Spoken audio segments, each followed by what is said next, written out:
Gyandeep YouTube channel पर आप सबका स्वागत है। आज मैं आप सबको इस वीडियो में केवीएस 2025 की न्यू वैकेंसी का जो नोटिफिकेशन आ गया है उस पर चर्चा करेंगे कि इस एग्ज़ाम के एप्लीकेशन का ओपनिंग डेट कब से स्टार्ट हो रहा है और कब तक रहेगा, यानी क्लोजिंग डेट कब तक है।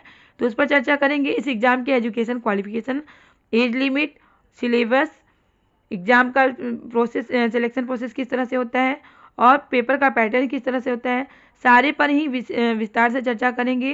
तो आप वीडियो को लास्ट तक ज़रूर देखें क्योंकि आपके सारे ही डाउट क्लियर होने वाले हैं। और वीडियो पसंद आए तो वीडियो को लाइक शेयर सब्सक्राइब करना ना भूलें। तो चलिए देखते हैं क्या है इस एग्ज़ाम का जो एप्लीकेशन का ओपनिंग डेट कब से है।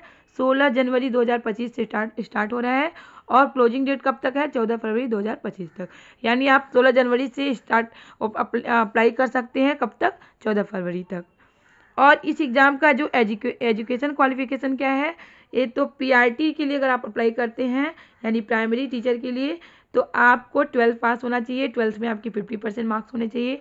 ग्रेजुएशन भी अगर जिसका ग्रेजुएशन है वो भी अप्लाई कर सकते हैं। तो 12th में आपके 50% मार्क्स होने चाहिए, प्लस डिप्लोमा होना चाहिए, यानी डीएलएड वीएलएड, यानी अलग अलग स्टेट में अलग अलग नाम से जाने जाते हैं, बीटीसी, डीएलएड, डिप्लोमा, बीएलएड। तो ये डीएलएड होना चाहिए और सीटेट का पेपर 1 क्वालिफाई होना चाहिए। सीटेट का 2 पेपर होता है, तो पेपर 1 जो होता है प्राइमरी के लिए होता है, पेपर 2 जो होता है वो टीजीटी के लिए होता है। तो प्राइमरी के लिए पेपर 1 क्वालिफाई होना चाहिए। अगर आपके पास ये योग्यताएं हैं तो आप सीट केवीएस में पीआरटी के लिए अप्लाई कर सकते हैं। अब टीजीटी के लिए यानी ट्रेंड ग्रेजुएट टीचर के लिए क्या होना चाहिए, आपका ग्रेजुएशन होना चाहिए। ग्रेजुएशन में 50% मार्क्स होने चाहिए। कितने होने चाहिए, ग्रेजुएशन में आपके 50% मार्क्स होने चाहिए, प्लस बीएड होना चाहिए और सीटेट का पेपर 2 होना चाहिए। सीटेट का पेपर 2 क्वालिफाई होना चाहिए। अभी पहले क्या था कि पीआरटी में बीएड वाले भी अप्लाई कर पाते थे, लेकिन अभी क्या है, पीआरटी यानी प्राइमरी से बीएड को हटा दिया गया है, तो केवल डिप्लोमा वाले ही कर सकते हैं। लेकिन टीजीटी यानी ट्रेंड ग्रेजुएट टीचर में ग्रेजुएशन और बीएड और प्लस सीटेट का पेपर 2 क्वालिफाई होना चाहिए। तो अगर आपके पास ये योग्यताएं हैं तो आप टीजीटी के लिए अप्लाई कर सकते हैं केवीएस में। तो ग्रेजुएशन में 50% मार्क्स प्लस बीएड और सीटेट का पेपर 2। पीजीटी यानी पोस्ट ग्रेजुएट टीचर के लिए क्या होना चाहिए, किसी भी सब्जेक्ट में आपका मास्टर होना चाहिए।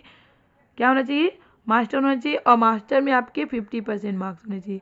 कितने होने चाहिए, मास्टर में आपके 50% मार्क्स होने चाहिए और प्लस बीएड होना चाहिए।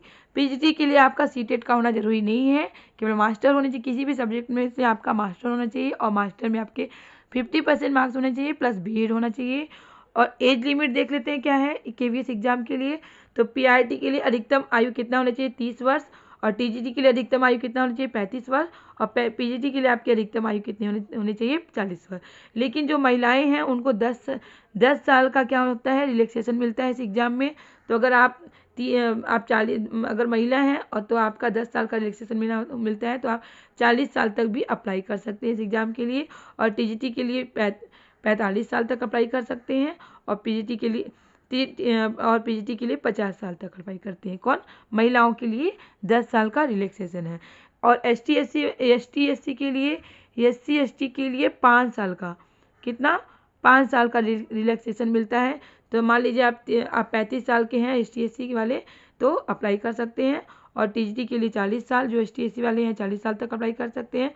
और पीजीटी के लिए एसटी वाले 45 साल तक अप्लाई कर सकते हैं। और ओबीसी के लिए कितना, 3 साल का रिलैक्सेशन मिलता है इसमें। तो अगर ओबीसी वाले पीआरटी के लिए 33 साल और टीजीटी के लिए 38 और टीजीटी के लिए 43 साल तक अप्लाई कर सकते हैं। तो ये रहा आपका केवीएस के लिए एज लिमिट। तो इसके बाद हम लोग देख लेते हैं सिलेबस क्या है इस एग्ज़ाम को देने के लिए सिलेबस क्या है। तो पीआरटी टीजीटी पीजीटी के लिए क्या सिलेबस है, तो जो सिलेबस है आपका 4 खंडों में विभाजित है। पार्ट 1 जो है आपका लैंग्वेज से रिलेटेड है, 20 मार्क्स के हैं लैंग्वेज, जिसमें आपका हिंदी इंग्लिश होता है। तो इंग्लिश आपका 10 क्वेश्चन रहेंगे 10 मार्क्स के, और हिंदी आपका 10 क्वेश्चन रहेंगे 10 मार्क्स के। तो टोटल 20 नंबर के रहते हैं। पार्ट 1 कितना रहता है, 20 नंबर का रहता है, 20 मार्क्स का। पार्ट 2 जो है वो भी 20 मार्क्स का रहता है, जिसमें आपका जनरल अवेयरनेस होता है 10 क्वेश्चन 10 मार्क्स का। रीजनिंग जो होता है 5 क्वेश्चन 5 मार्क्स का। कंप्यूटर जो होता है 5 क्वेश्चन 5 मार्क्स का।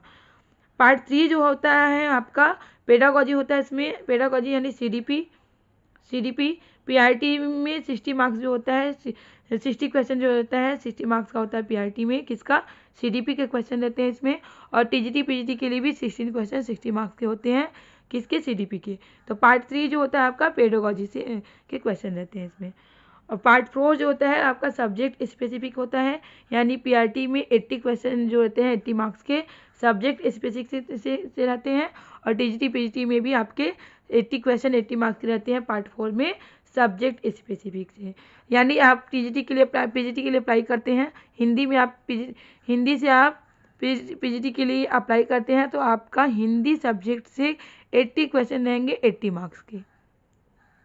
अब इसका सिलेक्शन प्रोसेस किस तरह से होता है, तो लिखित परीक्षा टोटल जो होता है 100% का रहता है, तो जिसमें आपका 70% जो होता है लिखित परीक्षा का होता है, 50% आपका जो होता है इंटरव्यू का होता है, और 50% जो होता है आपका डेमो टीचिंग होता है। यानी आपको पढ़ा के दिखाना होगा, डेमो टीचिंग होगा आपका, कि आप पढ़ा के आपको दिखाना होगा कि आप कितने कुशल हैं पढ़ाने में। तो आपका सिलेक्शन प्रोसेस 70% लिखित परीक्षा का रहेगा, 50% इंटरव्यू रहेगा, और 50% जो रहेगा आपका डेमो टीचिंग रहेगा। तो अगर आपने रिटन एग्जाम आपका अच्छा हुआ है लेकिन आपका इंटरव्यू अच्छा नहीं हुआ है तो आपका सिलेक्शन नहीं हो सकता है। तो आपको रिटन एग्जाम में भी अच्छा करना है, इंटरव्यू में भी अच्छा करना है, और डेमो में भी अच्छा करके दिखाना है। पेपर का पैटर्न जो होता है आपका कंप्यूटर बेस्ड होता है, यानी कंप्यूटर पर एग्जाम होता है, ऑनलाइन एग्जाम होता है। और रिटन परीक्षा जो होता है 180 मार्क्स का होता है, जो कि कितना घंटे का रहता है, 3 घंटे का। समय कितना रहता है, 3 घंटे का रहता है। तो ये रहे आपका केवीएस एग्जाम से रिलेटेड सारी जानकारी। तो उम्मीद है कि आपको वीडियो ज़रूर पसंद आया होगा। वीडियो पसंद आए तो वीडियो को लाइक से सब्सक्राइब करना ना भूलें, क्योंकि आपका लाइक से सब्सक्राइब ही मोटिवेट करता है इस तरह की जानकारी देना। इस तरह की जानकारी लेने के लिए हमारे चैनल से जुड़े रहें। तब तक के लिए मिलते हैं नेक्स्ट क्लास में। बाय।